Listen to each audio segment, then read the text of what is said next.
For much of their fishing history in Oregon, Native Americans used hand-operated trawl nets. A fish seine net is a horizontal net with buoys that keep the top edge of the net above the water. The net extends into the water due to the weight placed on the bottom edge of the net. The weighted rope can then be pulled so that the net acts like a purse. In 1895, Hume improved this technique by using horses to pull the net. At that time, there were 84 seine nets in use on the Columbia River.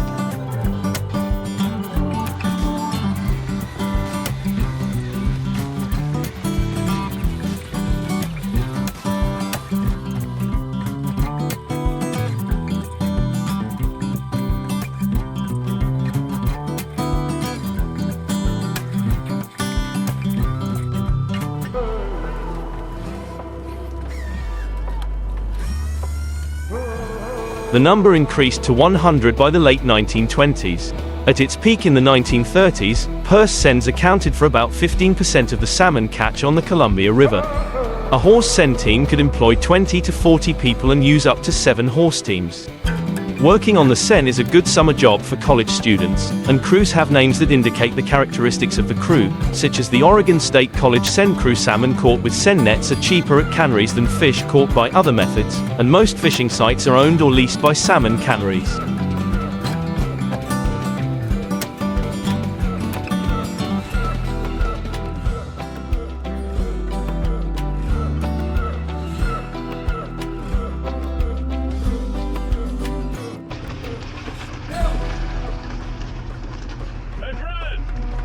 I'm recording too!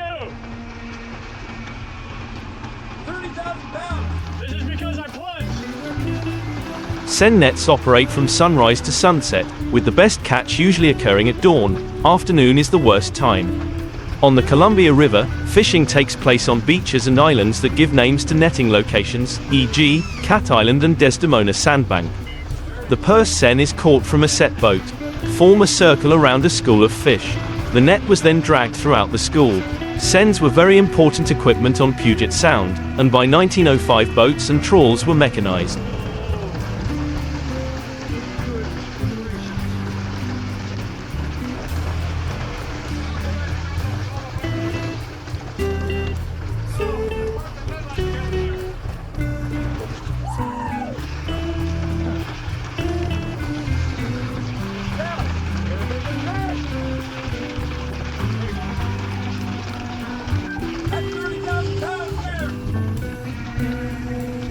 William Graham, from Ilwaco, Washington, operated the first seine on the Columbia River in 1905. Some seine nets were in operation until early 1922, when Oregon and Washington regulated their use for fishing. Salmon on the Columbia River and waters outside the river are illegal. Gillnetters complained about seine fishermen seizing their nets, and local fishermen protested the presence of Austrians using seine nets on the Columbia River during World War I. In protest, Jens Nielsen wrote to President Herbert Hoover.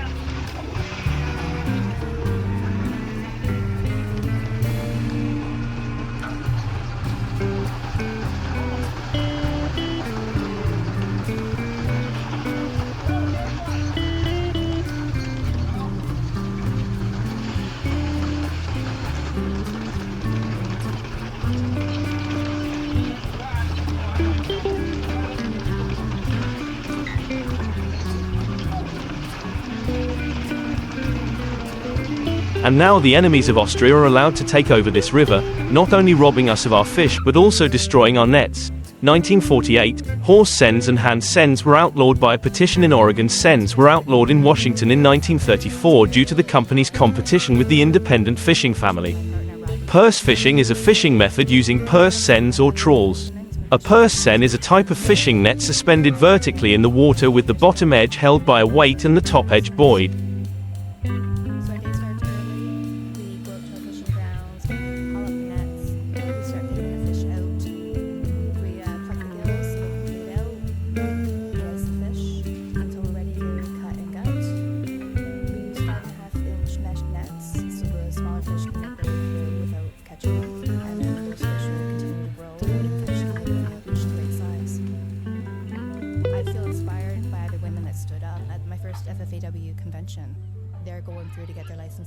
Seine nets can be released from shore as beach seines or from boats. Seine nets can be any length from 10 to 1,200 meters and look like an angler's standard landing net. They are weighted at the bottom with jet buoys on top, forming a mesh wall in the water. Seine nets are one of the main tools applied in fisheries management, and they have countless uses.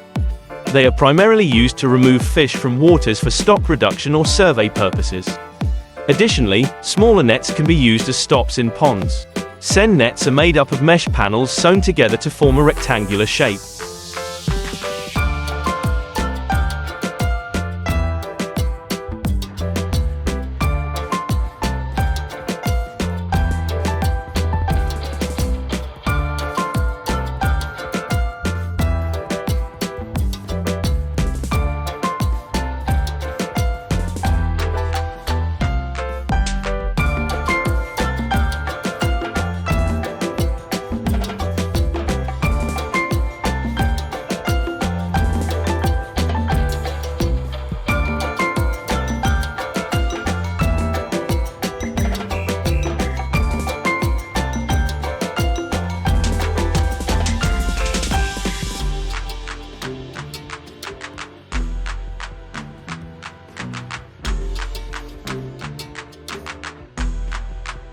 Above and below are wires running the length of the net. The panels are tied to these ropes using heavier gauge wire. It is important that the base of the net is in constant contact with the lake bed, so weight is needed to keep the net afloat below. There are two options: lead wire or barrel lead. Containers can range from 30 to 100 grams weight. A conductor is placed below each cork, float, throughout the length of the net. The choice of cork and conductor is entirely up to the user and site conditions, target species and potential fish size.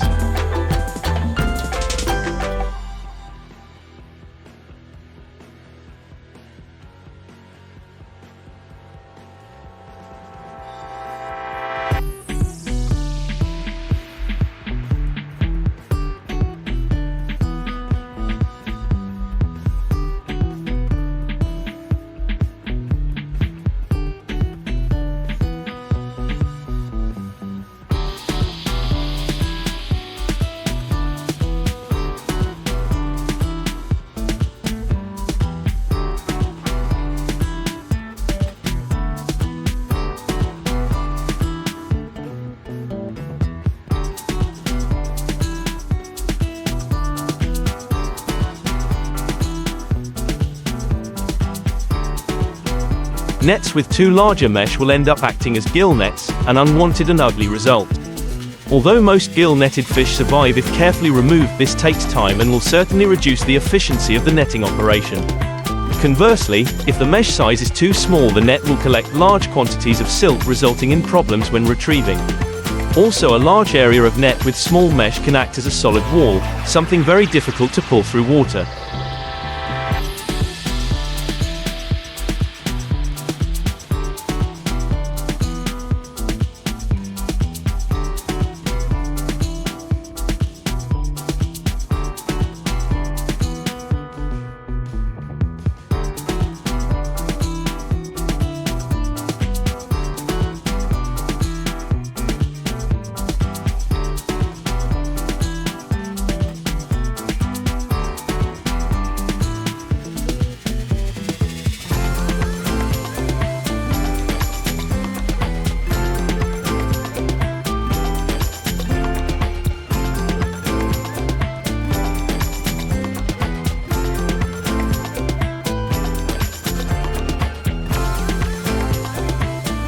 Usually 9 to 12 mm mesh is used for the main net section, with a couple of panels in the center of 5 to 6.5 mm meshed. This is the landing area when the net has been fully retrieved. On very large nets, the wing sections can have a mesh size of up to 22 mm. It can be up to 1,200 meters in length. A seine of this magnitude, if used correctly, is capable of netting 220.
9,183 square meters, 57 acres, in one hit. Alternatively, a standard length seine of 200 meters can net approximately 6,366 square meters, 1.57 acres. But net manipulation can drastically increase this area. They tend to be most successful on lakes and reservoirs where large expanses of water are clearly visible.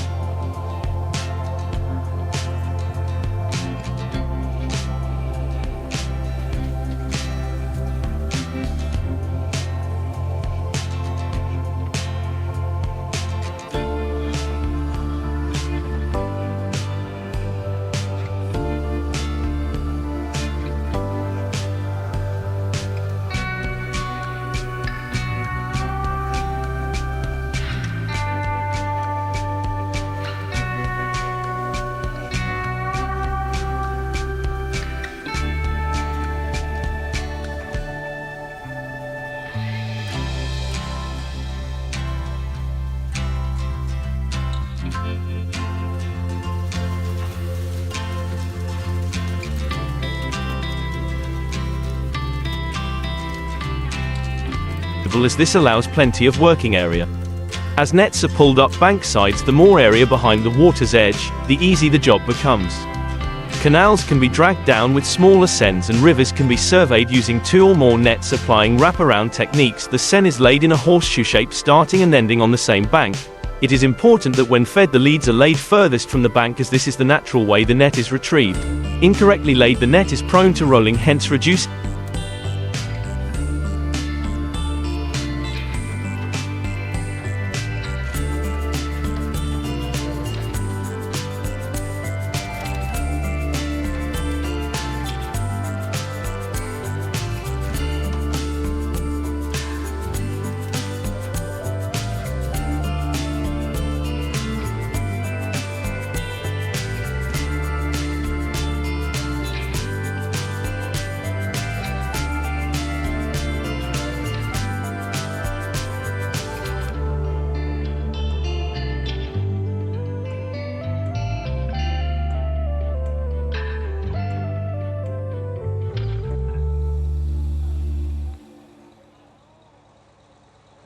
The depth of the net. Once set, the net should be pulled from each end in an alternate procedure of short lengths, trying to keep the landing area in the center.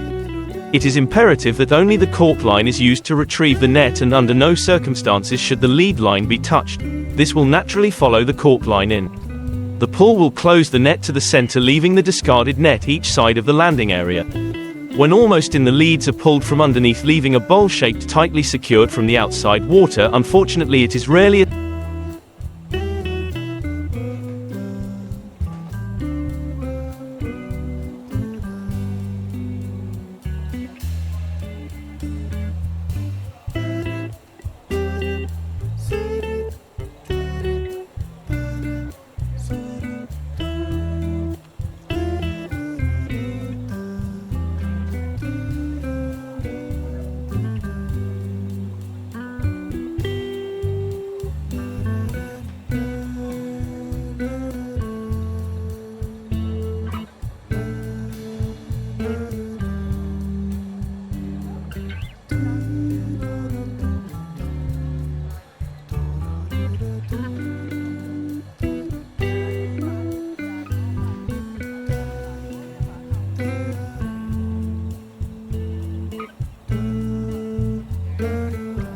simple because any obstruction in or on the lake bed will hinder the ease of pull and shape of the net. Snags commonly create problems, sometimes resulting in large areas of ripped net. The larger area netted, the increasing problems may result. Essentially, it's trial and error, with the errors sometimes being very costly. Unfortunately, many obstacles are put in the way of a successful netting procedure. The substrate has a huge influence on the net retrieval and can cause problems with regards to total net weights. The ideal lake bed consists of solid clean clay tapering slopes.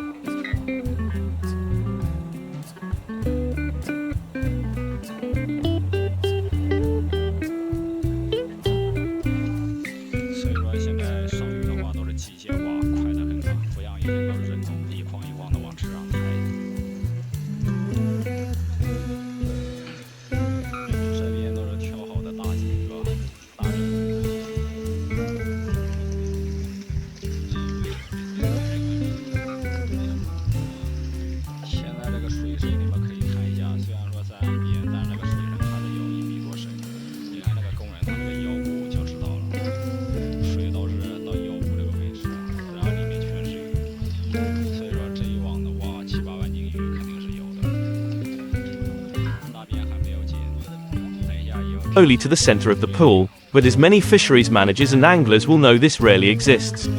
On many occasions throughout a netting, the silt needs to be removed by either walking, if shallow enough, or accessing by boat. The net is tightened and the leads are quickly lifted, then dropped, resulting in a dumping of excess material. This does run the risk of fish escape, but if the net is of a weight exceeding the retrieval capability, there is no other option.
More commonly, the silt is pulled to the bank and fish, if in sufficient quantities, will wash the material through snags, are an obvious problem and can result in net damage. Again, the net can usually be removed with careful manipulation of the leads. Islands can cause problems in smaller lakes, but well-organized teams can lay smaller stop nets, hence splitting the pool into sections. This procedure does require experience if to be carried out successfully. Holes in the lake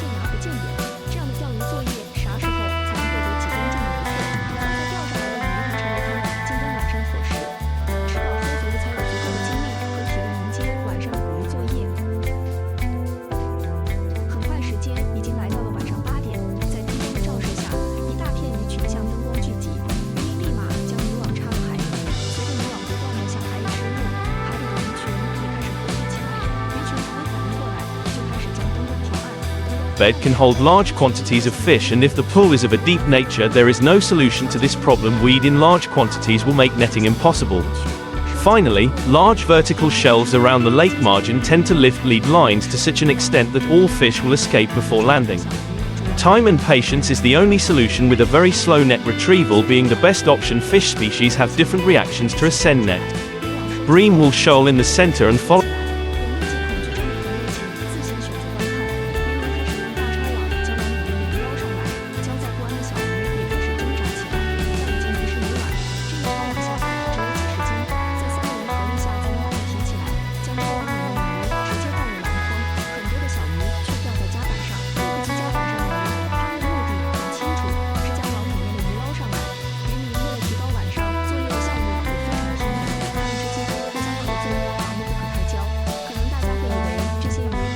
Follow the net in until they are caught easily. Roach and rudd will also shoal, but tend to find escape through the net mesh. Carp, being more aggressive, will bury underneath the leads, and if escape is successful, become increasing harder to catch in continued netting. In warmer months, carp go for the easier option, straight over the cork line. Tench will follow carp if in multi-species fisheries, or if on their own will try to gain escape late in the net landing. Pike charge into net sides but rarely find an escape route.